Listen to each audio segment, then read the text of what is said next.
marked here a series of really clever, sometimes way over the top, advertising gimmicks that have been used from the beginning. One of the earliest ones was 1875. It was written by Richard Irving Dodge. He was the military escort for the Newton-Jenny expedition.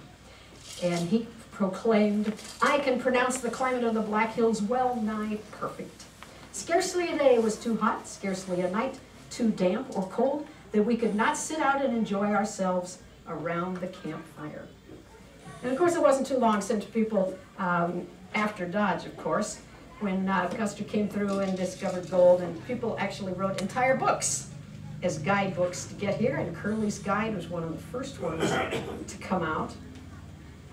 And it's a whole book on it, so it's really hard to narrow it down. And the one I picked out, actually, I don't think would attract too many people. It said, "Mud, the main street is bottomless," wrote Edwin Curley from Deadwood in the spring of 1877. "The Sydney stage came in today, drawn by 6 horses, so completely covered with mud that their color could not be determined. The passengers were swimming along on foot." This, it says right here in quotes, was published as an enticement and source of suggestions for potential immigrants.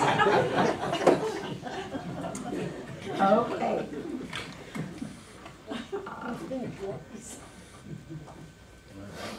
Railroads, understandably, jumped on the bandwagon, publishing their own promotional brochures, and even the wealthy and famous with their private Pullman cars began to respond to such siren calls as the salubrious character of the climate, the delight of a swim in the magnificent plunge baths, the extensive drives and interesting trips of exploration on foot into the hills, where the ceaseless lullaby of the winds in the pines vies with the babbling of the river below, and the restfulness one feels after a day outdoors have carried the reputation of the springs around the world. That was undated. This next one, however, came from 1891. Still seems a while ago to us. And this is still written in the future tense. They were still trying to get people here. "The Black Hills will prove an ideal summer resort for the future health seeker and tourist. Among these towering peaks and castellated canyons will the white man and maiden find new leases on life while breathing the ozone-laden mountain air and catching on their cheeks the ruddy glow of the sunlight as it is reflected from the marble walls and mirrored waters of Canyon Lake at Upper Rapid." Obviously, Rapid City was getting into the act here. Then we're going to jump a little bit to 1929.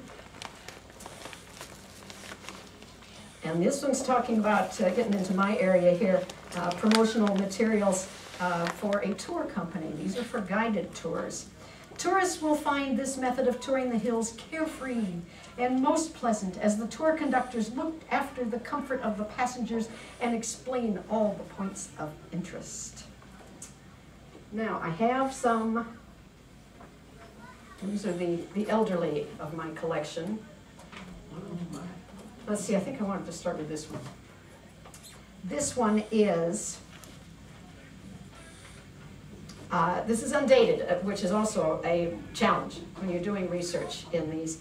I have narrowed it down to a date, and I'm going to see if maybe you can help me with that date. There's a hint right here on the cover in the center.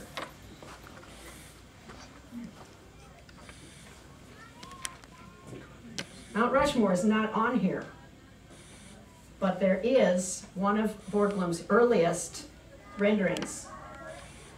This is his working model. It's not what Mount Rushmore looks like. Also, there's a hint on the back here with the car. This is the Needles Highway. I think I'll keep you out of suspense here just a little longer because there's a really cool map. And to the left here, you can see that what they were most concerned about was elevation. Every single community here is listed by its elevation. Wonderful. And there aren't any, very few, attractions on this map. You can't see this here, but there is no Iron Mountain Road. Iron Mountain Road was completed in 1931, and Mount Rushmore started to look like Mount Rushmore. I didn't mark that page, but I'll show you in the next one here. So I've narrowed this down to about 1930, because it predates the Iron Mountain Road, and there isn't any picture of Rushmore except for the artist's conception of what it would look like. Yeah, that's what I wanted to do. And the recreation listed in it, boy, this is kind of old, is horseback riding. They're all outdoor nature activities. Caves, the Badlands are shown on here. There are three resorts. They're all in Custer State Park. Fishing's big. That's what they were promoting. This next one is from Rapid City. It says Black Hills is bigger than Rapid City, but it does have their name in, and they had sponsors. Both trains and tour companies, buses were in here. And I want to read you the promotion on the back, because these are bargain tours. And I think they listed only 3 cities, Rapid City, Chicago, and St. Paul. So apparently that's who they were appealing to. See more, do more, enjoy more. Very low cost, all expense tours. Black Hills and return. Every item of necessary expense included. Rail tickets, Pullman, and hotel accommodations, meals, motor coach sightseeing trips, the carefree way to go. Ask about them. Right?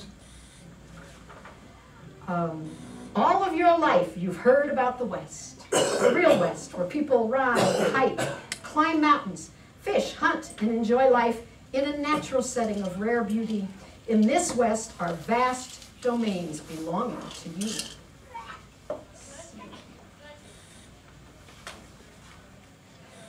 They also had, in this one, hand-painted color.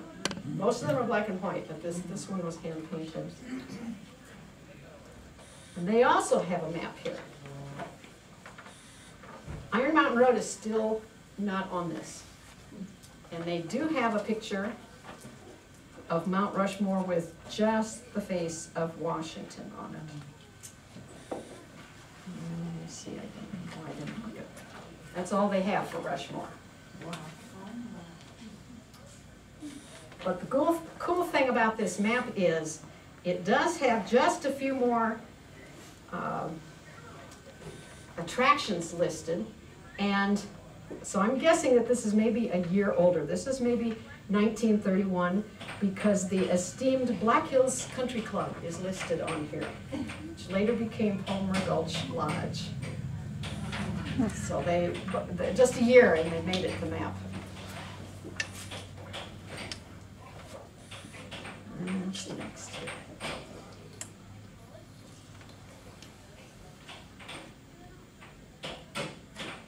Now this one was done entirely by the Black Hills Transportation Company. Paul Bellamy, Gray Line of the Black Hills actually came from his company. You can see the open air buses, which looked very, very much like the jammers that were used in Glacier National Park and Yellowstone National Park at the same period of time. I don't know what color these buses were, but the tops rolled down. Here again, we've got Mount Rushmore. Hasn't progressed very far in 2 more years. You know, it took them 6 years before they got anything at all, because they never had any money. So, and this actually does have a date on it. It's published in 1933.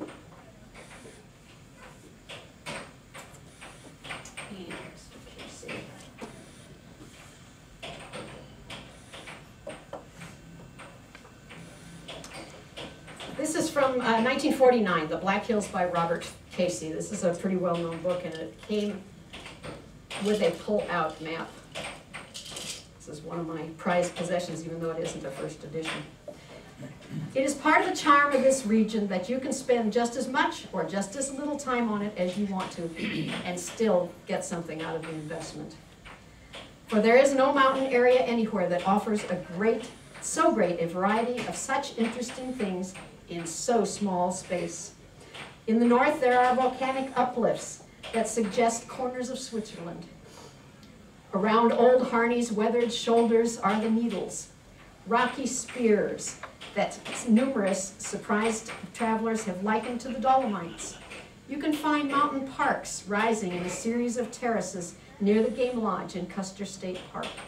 You can look at herds of deer and antelope in their natural surroundings. You can range through canyons so deep and narrow that the sun never penetrates them. You can go fishing in gorgeous, feathery with white water. You can make a quick tour from one end of the hills to the other in a day. From Deadwood and Spearfish Canyon to Custer and Hot Springs and Wind Cave National Park. But you will still be running into surprises whenever you turn a corner if you extend your visit for 2 or 3 months. And you will not exhaust the fabulous background of the region if you stay here for the rest of your life.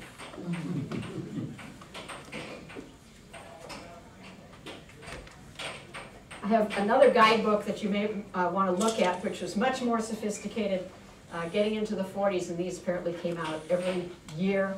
But this is really dull and dry. It's not like some of the other things. And there aren't any pictures in these, but you can look at it if you'd like to. I want to end with my favorite South Dakota author,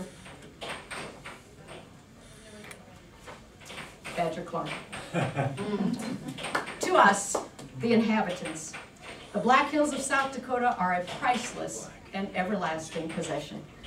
Whether one owns a house and lot, a little valley ranch, a crazy quilt of mining claims sprawling over a mountain, or not an inch of their pine-shaded surface, the hills belong to us, and we belong to them. An elliptical island of mountains rising out of the rolling sea of the northern Great Plains, the range occupies southwestern South Dakota and projects into eastern Wyoming. Near at hand, the hills are a changeless dark green. At a distance of 30 miles, they're black. And at 50, they turn blue. Whatever their color phase, however, the hills are always proud, looking down on the plains with a calm superciliousness which has as its basis in the fact that they are among the world's older mountain ranges. They are not lost in some great system like the ranges of the Appalachians or the Rockies, but are an exclusive group, standing so close to one another that their pines can whisper across the gulches, and drawing their green skirts primly about their toes at the outer edges of the crowd. It is natural that the inhabitants have caught from their environment a little of this exclusive feeling and esteem themselves, well, not better than those outside, but at least different and distinctive. For one thing, the Black Hills were settled by a historic gold rush. Instead of the slow encroachments of the farmer and his plow, this primal wilderness was overrun with high excitement and blood and battle in a year or two. The pioneers thought not in dollars, but in fortunes. Gold was still gold in those days, circulating across the country from hand to hand with a sound whose mellow music no chink of silver or rustle of banknotes can rival. The possession of gold, in dust, bullion, or coin, was high good luck, not a crime, and the glorious metal was not merely dug out of one hole to be dumped into another, as at present. During the early days, the old-timers fought with Indians and with one another in a most admired disorder of smoke and blood and racket, which the years since have softened into a far-off song of adventure and romance.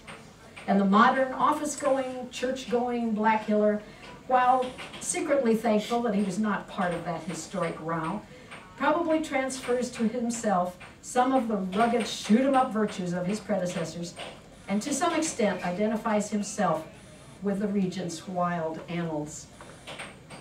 One more local legend is that the thunder voice